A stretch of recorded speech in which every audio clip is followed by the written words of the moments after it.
You never want to say problems. Problems get people fired. People deny problems. Challenges, people lean into challenges. Now, okay, if you're just having meetings with people and saying, Greg, talk to me about the problems, or talk to me about the challenges you're facing, Greg's not going to open up, right? But if I specifically triangulate and say, hey, Greg, one of the things that we're seeing with CISOs is password management. So typically, chief information officers, their people are taking, an organization your size, 15,000 employees, you guys are taking 7,500 roughly, ballpark is what the average company your size, password reset calls per year, right?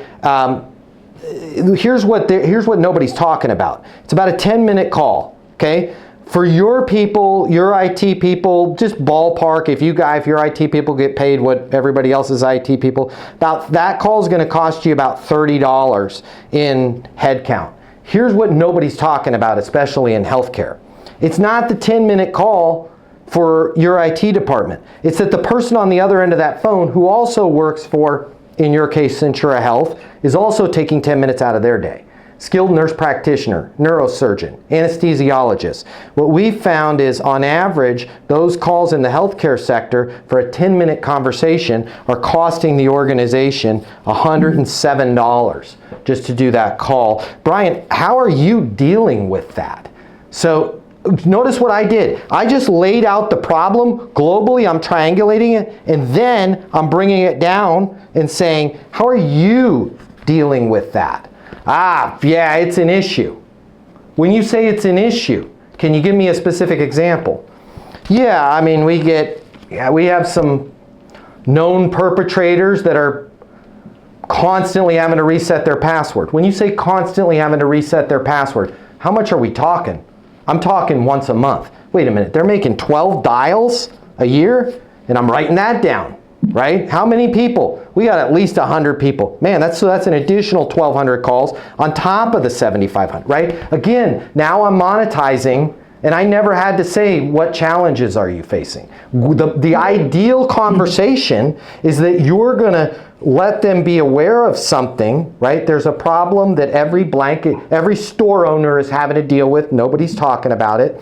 And then you go to how are you dealing with it? And now you've monetized this whole situation, and you're able to say, you know what, Brian, because of the fact that you had said, you guys are more in the neighborhood of 8,700 calls into your IT department at 107, I don't know, who's got a calculator? What is that? $980,000 a year? We're bleeding out 980. I'd like to get that number cut at least in half. Get you $500,000 savings there. And based on everything you're telling me, you're a perfect fit for our AI-powered password management reset tool that still follows all the security protocols. Does it make sense for me to shoot you over a quote and a timeline to get that installed? No. Got it. What's a good next step? I don't know. It's just not a priority. Brian, it's $980,000. What else is going? Well, I mean, I guess when you put it that way, I need to get Ellis involved. Perfect. How about we do this? I'll put together a quick, just a one-pager you can shoot over to Ellis. Current situation, capabilities needed, and you guys recouping this 980, and then next steps in terms of getting the software installed. Fair enough? Yeah, that will be good. Perfect. I'll have that over to give me about 30 minutes to kind of write up everything we just discussed. I'll have that over to you, and then what I'm going to do is the 7372, is that your mobile? Yeah, it is. I'm going to go ahead and text you after I send the email just to make sure it's not lost. Why the hell am I doing that, guys? I'm doing that because you know how many times you send somebody an email and it's caught in a spam folder and they're like, man, Tanya doesn't do what Tanya said she's going to do. And on the other end, Tanya's going, I haven't heard from Ellis. And it's because they're stupid emails. Your emails are awesome, Tanya. They're not stupid. It's because the stupid spam trap caught her email, right? Guys, show them how professional you are.